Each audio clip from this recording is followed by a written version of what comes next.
Assalamualaikum warahmatullahi wabarakatuh. Hai semuanya, ketemu lagi dengan saya Nisa.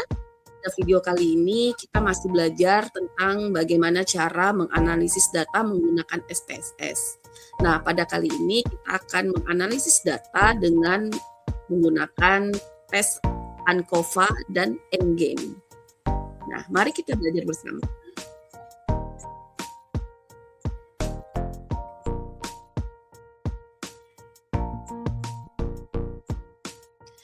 Saya sudah punya data penelitian kuantitatif dengan judul penelitian adalah efektivitas pengembangan media pembelajaran chatbot dalam meningkatkan hasil belajar siswa. Nah, jenis penelitiannya di sini termasuk quasi eksperimen karena nanti di sana saya punya data dari kelas kontrol dan kelas eksperimen. Kemudian rumusan masalahnya adalah bagaimana efektivitas pengembangan media pembelajaran chatbot dalam meningkatkan hasil belajar siswa.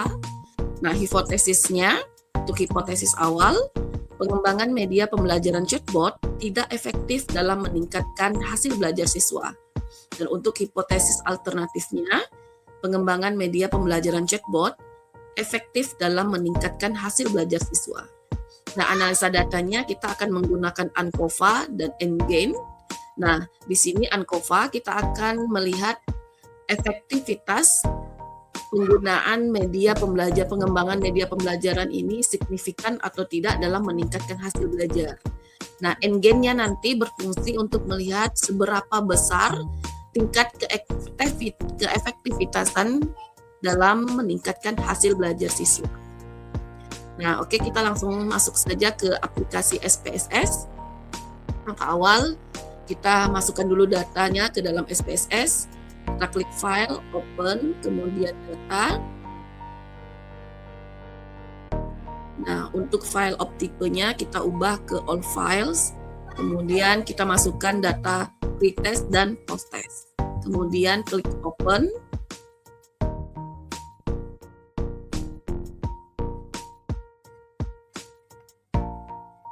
Nah, di dalam data tadi, di dalam file tadi ada 3 slide. Nah, di sini ada 3 data, artinya di sini kita menggunakan data ANCOVA di sini. Ini yang akan kita analisis. Kemudian ini kita dicentang, dan klik OK. Dan sudah masuk data yang akan kita analisis. Nah, di sini kelompok 1 kita namakan kelas kontrol, kemudian kelompok 2 kelas eksperimen. Nah, untuk uji ANCOVA, rumusnya adalah kita klik analyze, kemudian general, kita cari yang general linear model, kemudian univariate, klik. Nah, akan muncul kotak dialog seperti ini. Nah, di sini ada dependent variable. Dependent variable-nya kita masukkan posttest di sini. Kemudian untuk fixed faktornya kita masukkan kelompok. Dan untuk covariate-nya kita masukkan pretest. Selanjutnya kita klik option. Nah, di sini kita pilih descriptive statistik, kemudian estimates of effect size, kemudian homogenitasnya seperti apa nanti, dan kemudian kita klik yang parameter ini ya, parameter estimate.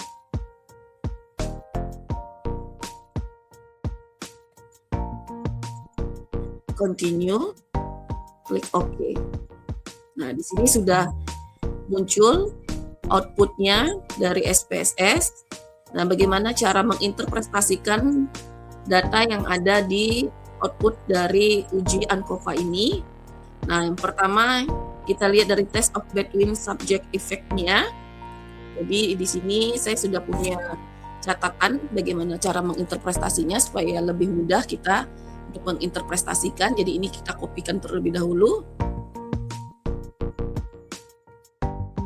Nah, kita kopikan di sini.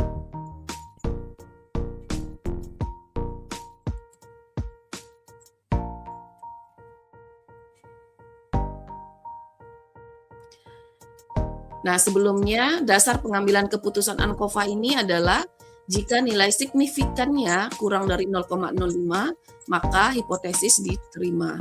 Dan jika nilai signifikannya lebih dari 0,5, maka hipotesisnya ditolak. Nah, untuk signifikannya terletak di sini. Nah, kita lihat di kelompok signifikannya 0,0000. Nah, pengambilan keputusannya, nah, berdasarkan output tabel SPSS uji ANCOVA, diperoleh nilai signifikannya 0,000, yang berarti lebih kecil ya dari 0,05. Dengan demikian hipotesis diterima. Nah, ini untuk tabel output pertama. Kita kembali lagi ke output kedua, kita lihat dari deskriptif statistiknya. Ini yang akan kita baca.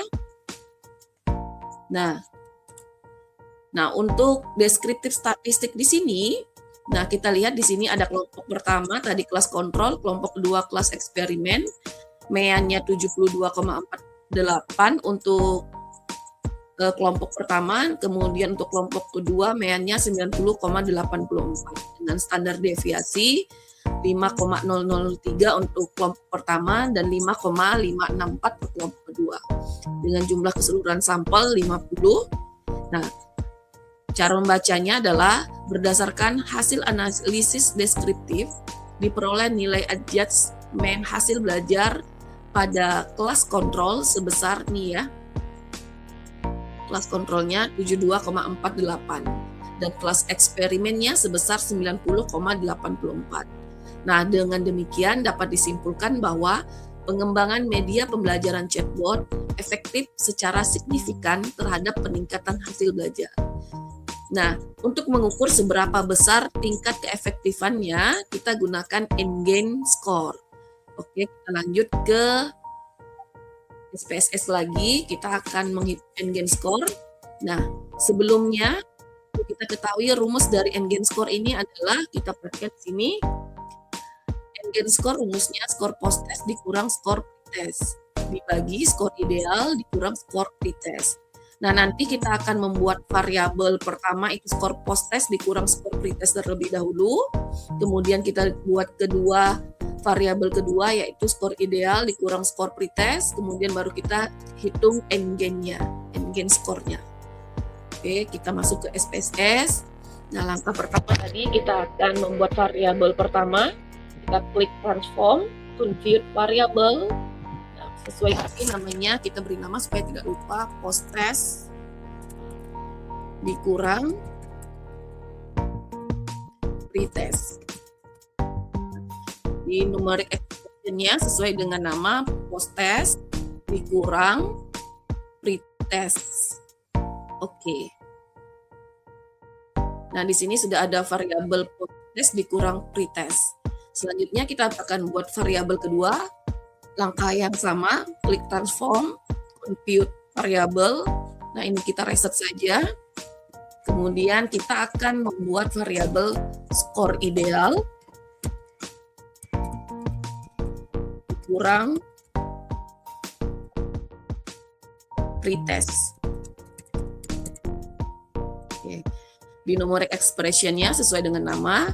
Skor idealnya di sini kita beri 100 karena memang nilai maksimal dari nilai pretest dan posttest itu 100 dikurang nilai pretest.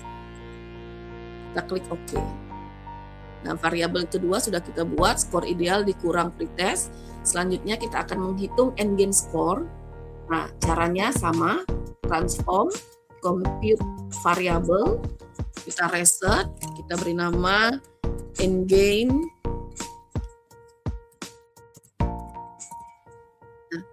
Untuk N-gain score, rumusnya tadi adalah skor pretest, post-test dikurang pretest, kita pindahkan di sini dibagi skor ideal dikurang pretest, kita pindahkan. Oke. Nah, untuk N-gain score-nya sudah muncul. Nah, untuk mengetahui seberapa besar efektivitas dari treatment yang kita berikan, maka kita akan menghitung N-gain persen dan MEA-nya. Pertama kita hitung dulu N-gain persennya. Maka yang sama, transform, compute variable, reset, untuk N-gain score. Kita buat N-gain persen. Nah, untuk n-gain persen di sini, n-gain score dikali 100. Oke. Nah, ini untuk n-gain skornya. Nah, langkah selanjutnya, ini sudah skornya. Nah, langkah selanjutnya kita akan mengetahui seberapa besar tingkat efektivitasnya berasal dari mean-nya. Nah, caranya kita klik analyze, kemudian descriptive statistik, kemudian kita cari yang deskriptif. Nah, di sini sudah muncul kotak dialog. Nah, pindahkan kedua variabel tadi, n-gain score dan n-gain persen. Nah, kemudian kita klik OK. Nah, di sini sudah muncul deskriptif statistik untuk n-gain score. Ini supaya mudah, kita pindahkan lagi. Nah, sekarang kita menginterpretasikan data yang sudah kita miliki. Kita inputkan dulu data yang sudah kita miliki. Nah, di sini dapat dilihat di deskriptif statistik n-gain score-nya, jumlah sampelnya ada 100. Nah, mean-nya adalah 0,5768. Kemudian n-gain persennya, kita lihat di mean-nya 57,6828. Nah, untuk kategori pembagian n-gain persen, nah lebih kecil dari jika n-gain-nya persennya lebih kecil dari 40, maka tidak efektif. Kemudian jika berada di rentang 40 sampai 50, kurang efektif. Kemudian jika n-gain persennya berada di antara 56 sampai 75, cukup efektif. Dan jika n-gain persennya lebih besar dari 76, dikatakan efektif. Nah, kita lihat di sini n-gain persennya adalah 57,6828. Artinya berada pada kategori cukup efektif. Ya, karena di sini berada di antara 56-75. Kemudian kita lihat n-gain persennya di sini adalah n-gain skornya, n-gain skornya 0,5768. Nah, bagaimana cara interpretasinya? Nah, untuk kategori tafsiran efektivitas n-gain skor, jika n-gain-nya lebih besar dari 0,7, maka pada kategori tinggi. Jika n-gain skornya pada kategori 0,3 dan 0,7 dengan kategori sedang, dan jika n-gain skornya kurang dari 0,3, maka pada kategori rendah. Nah, nilai mean-nya tadi adalah 0,5768, berarti berada di antara 0,3 dan 0,7, artinya berada pada kategori sedang. Nah, kesimpulan hipotesis dari hipotesis awal tadi kita sudah buat adalah, nah, di sini berdasarkan hasil penelitian kuantitatif yang telah dilakukan mengenai efektivitas pengembangan media pembelajaran chatbot dalam meningkatkan hasil belajar siswa, dapat disimpulkan sebagai berikut. Hasil analisis menggunakan uji ANCOVA menunjukkan bahwa nilai signifikansi berada di bawah taraf signifikansi, yakni 0,05. Jadi, sehingga hipotesis awalnya ditolak dan hipotesis alternatifnya diterima. Hal ini berarti bahwa pengembangan media pembelajaran chatbot efektif dalam meningkatkan hasil belajar siswa, bahkan setelah dikontrol berdasarkan kemampuan awal siswa atau pretest. Kemudian, berdasarkan hasil analisis n-gain, diperoleh bahwa peningkatan hasil belajar siswa pada kelas yang menggunakan media pembelajaran chatbot berada pada kategori sedang dan lebih besar dibandingkan dengan kelas yang tidak menggunakan media tersebut. Nah, hal ini menunjukkan bahwa penggunaan chatbot tidak hanya memberikan pengaruh yang signifikan secara statistik, tetapi juga memberikan peningkatan hasil belajar yang cukup bermakna dan praktis. Nah, dengan demikian dapat ditegaskan bahwa media pembelajaran chatbot efektif digunakan sebagai inovasi dalam proses pembelajaran untuk meningkatkan hasil belajar siswa. Nah, media ini mampu membantu siswa memahami materi dengan lebih baik, meningkatkan keterlibatan belajar, serta memberikan pengalaman belajar yang lebih interaktif.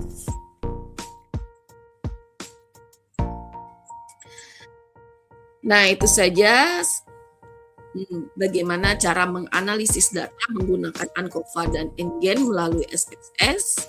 Mudah-mudahan semua yang telah kita pelajari dapat bermanfaat. Sampai ketemu pada video berikutnya. Assalamualaikum warahmatullahi wabarakatuh.